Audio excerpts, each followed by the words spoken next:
नमस्कार, मैं हूं अमित चौबे अनमोल और आप देख रहे हैं पल पल भारत। आज मैं सुना रहा हूं आपको आयुर्वेद चिकित्सा विज्ञान के महान आचार्य पुनर्वसु आत्रेय जी की जीवन कहानी। पुनर्वसु आत्रेय अत्रि ऋषि के पुत्र और भारद्वाज के शिष्य थे।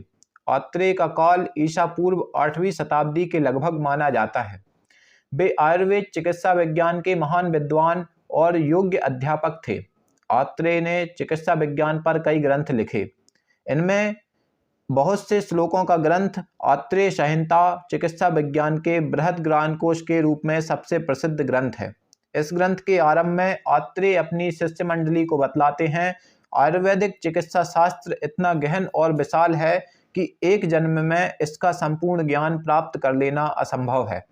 अतः इसका जितना भी ज्ञान हमें इस जीवन में प्राप्त हो सके उससे संतोष करना चाहिए।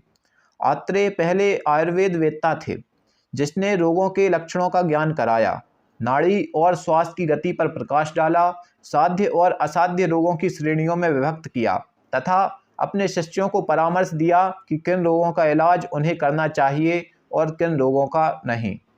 उन्होंने आयु तथा मनोदशा पर वायु, मिट्टी और मौसम का विभिन्न परिस्थितियों में होने वाले प्रभाव का पता लगाया तथा उनका वर्णन भी विस्तार पूर्वक किया। उन्होंने 6 प्रकार के स्वाद बताए हैं, जिनमें मीठा, संकोचक, कब्जियत करने वाला, कड़वा, खट्टा, नमकीन तथा तीखा है। उन्होंने यह चर्चा भी की है कि प्रत्येक स्वाद का मानव शरीर पर क्या प्रभाव होता है। सर्वप्रथम आत्रेय ने जल में अनेक औषधीय तत्वों के विद्यमान होने का ज्ञान संसार को कराया तथा विभिन्न रोगों में गर्म तथा ठंडे जल के प्रभाव का भेद स्पष्ट किया। इसी प्रकार उन्होंने विभिन्न प्रकार के दूध, गन्ना, चावल के निषेक, खट्टा दलिया और तथा अन्य अनाज, तेल, फल, सब्जियों, जड़ी बूटी, सीरे से बने मादक पेय, शहद आदि के भौतिक तथा चिकित्सकीय गुणों का वर्णन किया है। उन्होंने विभिन्न प्रकार के पशु पक्षी, मछली तथा सर्पों का विवरण भी दिया है। उनके मांस के गुणों की विवेचना भी की है तथा आहार के विषय और सिद्धांत, पौष्टिक तत्वों और उनकी सेवन विधि का ज्ञान कराया है। उन्होंने वात, पित्त और कफ की वैज्ञानिक विवेचना की है। अनेक प्रश्नोत्तर के माध्यम से अनेक प्रकार की औषधियों के नाम और उनके गुणों का उल्लेख चरक संहिता में मिलता है। उन्होंने स्वप्न शुभ और अशुभ लक्षणों का वर्जनाओं के बारे में भी लिखा है। तत्पश्चात उन्होंने रोगों के नैतिक कारणों की विवेचना भी की है तथा विभिन्न रोगों, ज्वर, अतिसार, पेचिश, रक्तस्राव आदि का तथा उनके उपचार का विशद विवरण दिया है। अंत में उन्होंने विषयों के विभिन्न प्रतिकारक तथा मारक वस्तुओं का भी उल्लेख किया है। आयुर्वेद चिकित्सा शास्त्र के तर्कपूर्ण भावना का सूत्रपात आत्रेय ने ही किया है। यद्यपि शरीर की सृष्टि की नियंत्रक शक्तियों की धारणा वैदिक साहित्य में समाहित है, फिर भी यह श्रेय आत्रेय को ही जाता है कि आयुर्वेदिक चिकित्सा शास्त्र में त्रिदोष की धारणा की पूर्ण व्याख्या की गई। चरक संहिता में एक सिरे से दूसरे सिरे तक मिलने वाले मूलाधार रोग उत्पन्न करने वाले विभिन्न कारकों से संबंधित मूल धारणा एवं औषधियों की क्रिया का वर्णन आत्रेय का ही है। आत्रेय ने सर्वप्रथम आयुर्वेद को विज्ञान का स्वरूप प्रदान किया।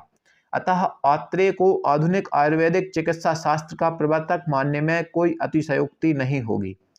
आयुर्वेदिक चिकित्सा शास्त्र की व्याख्या में आत्रेय का उतना ही महत्वपूर्ण एवं विशेष स्थान है जितना यूनानी चिकित्सा शास्त्र में हिप्पोक्रेट्स का है। वस्तुतः इन दोनों की क्षमता, योग्यता एवं उपलब्धियों में ही समानता नहीं पाई जाती, अपितु उनके विचारों में भी समानता है।